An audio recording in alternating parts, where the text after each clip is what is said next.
नमस्कार, बहुत स्वागत है आपका। आप देख रहे हैं द न्यूज, आपके साथ में सृष्टि मिश्रा। इस वक्त की बड़ी खबर सामने आई है। मोदी 3.0 की पहली कैबिनेट की मीटिंग हुई। इसी बीच सूत्र ये बता रहे हैं कि एस जयशंकर को वापस से फॉरेन मिनिस्टर बनाया जा सकता है और वहीं शानदार, दमदार, असरदार नितिन गडकरी जी को वापस से सड़क परिवहन मंत्री बनाया जा सकता है। इस वक्त की बड़ी खबर आप देख रहे हैं और आपको बता दें, मोदी कैबिनेट की 3.0 का धुआंधार शुरुआत इसकी हो गई है, जहां पर प्रधानमंत्री आवास योजना के तहत बता रहे आपको 3 करोड़ और गरीबों के घर बनाए जाएंगे दर्शकों।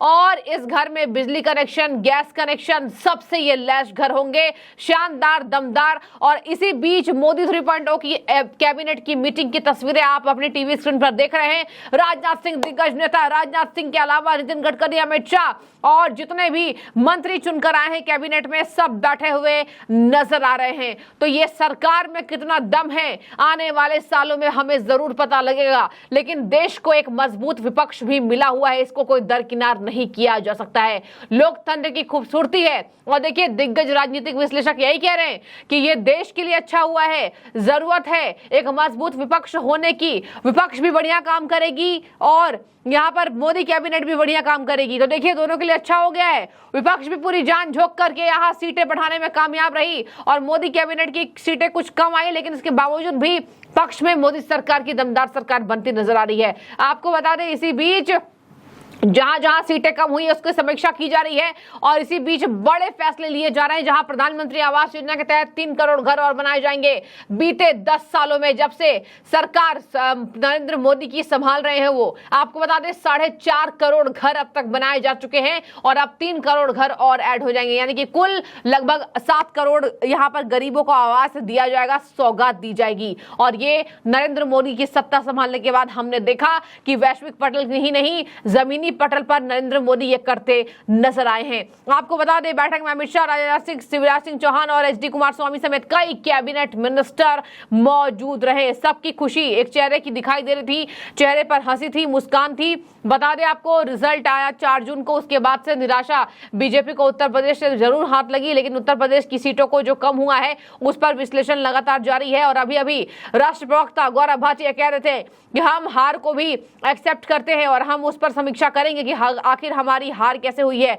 बता दें आपको, प्रधानमंत्री आवास योजना के तहत पात्र परिवारों की संख्या में वृद्धि से उत्पन्न आवास की जरूरत को पूरा किया जाएगा। और आज आपने देखा, मोदी कैबिनेट 3.0 की शुरुआत सबसे पहले किसानों को सम्मान देने के साथ शुरू हुई है और सबसे पहले देश के अन्नदाताओं को, जिसकी वजह से हमारा पेट भरता है तो हम काम कर पाते हैं, उनको दी गई है।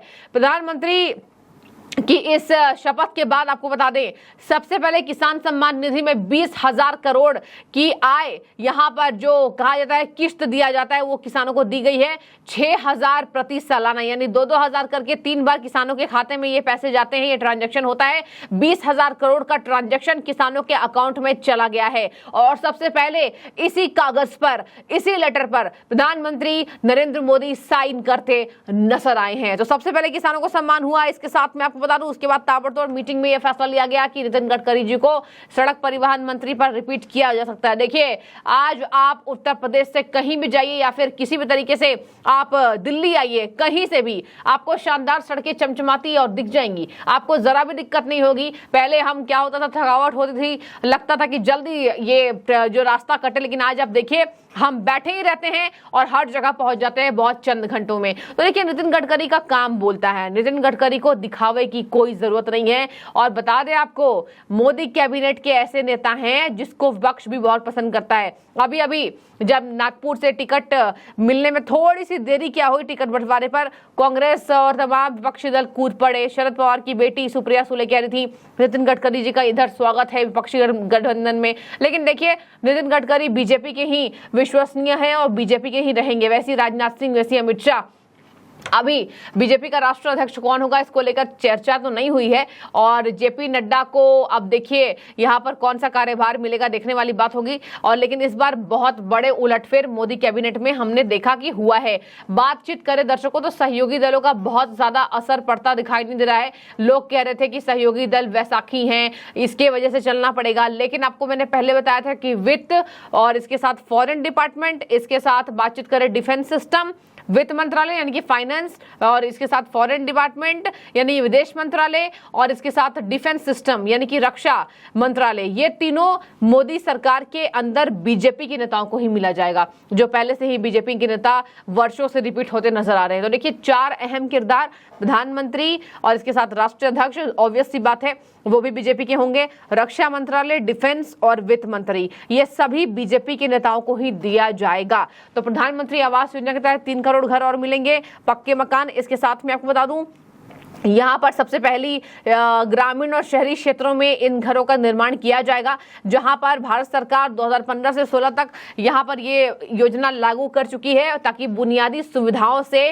साथ घरों के निर्माण के लिए पात्र ग्रामीण और शहरी परिवारों को सहायता प्रदान की जा सके।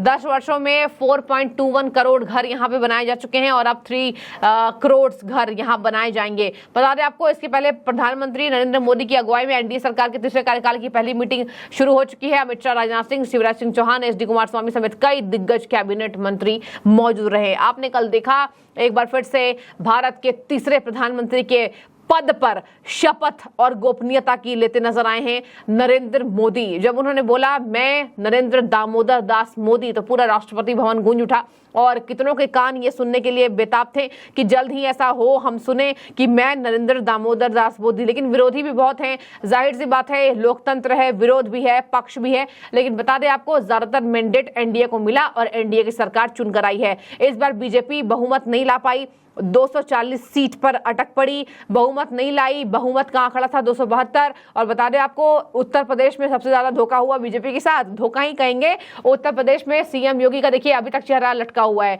अगर आप बातचीत करें तो जब संसदीय दल की बैठक थी तो उनका जो फेस था वो मायूस नजर आया। उसके बाद प्रधानमंत्री को ये बातें समझ में आ गई। कहा जा रहा है कि प्रधानमंत्री समझदार हैं, उन्होंने पकड़ लिया कि सीएम योगी जी हमारे थोड़े से नाराज चल रहे हैं और थोड़े से चिंतित हैं, तो उन्होंने उनकी पीठ थपथपाई। तो ये खूबसूरती है, ये बॉन्डिंग है प्रधानमंत्री नरेंद्र मोदी के साथ साथ सीएम योगी की। और आज आपने देखा होगा, राजनाथ सिंह से मिले, नितिन गडकरी से मिले, अमित शाह से सीएम योगी मिलते नजर आए थे। तो देखिए, ये लोकतंत्र की खूबसूरती है। और कहा जा रहा है कि उत्तर प्रदेश, महाराष्ट्र, हरियाणा और राजस्थान, ये 4 जगह जहां जहां बीजेपी को डेंट पड़ा। दर्शकों, मैं आपको बता दूं कि दलित जो हैं 35 से 46 पहुंच गए इंडिया गठबंधन में, और बीजेपी के लिए 46 से 35 पहुंच गए। जाहिर सी बात है, दलितों का वोट बहुत खिसका है।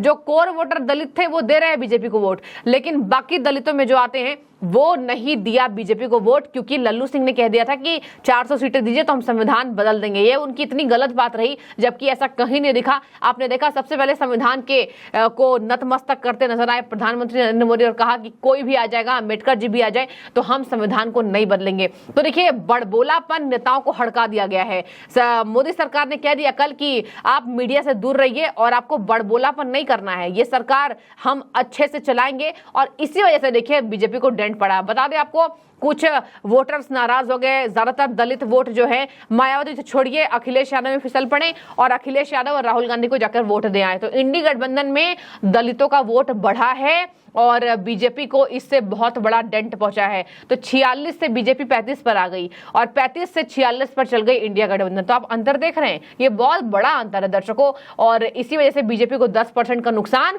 उत्तर प्रदेश में कमर तोड़ यहाँ पर मिला परिणाम। तो खैर, ये लोकतंत्र है, सरकार है, आती जाती रहती है, चलती रहती है। अब देखने वाली बात होगी विधानसभा चुनाव में क्या योगी, सीएम योगी वापसी करते हैं या फिर अखिलेश यादव जीतकर बाजी ले जाएंगे, देखने वाली बात होगी। लेकिन आप बने रहिए, सबसे शानदार काम अभी तक हुआ किसानों को सम्मान देना, और आवास योजना के तहत, प्रधानमंत्री आवास योजना के तहत 3 करोड़ और गरीबों को प्रधानमंत्री आवास योजना के तहत आवास मिलेगा। सभी बुनियादी सुविधाओं से ये घर लैस होंगे। तो आपकी जो भी राय हो जरूर कमेंट कीजिए। शुक्रिया।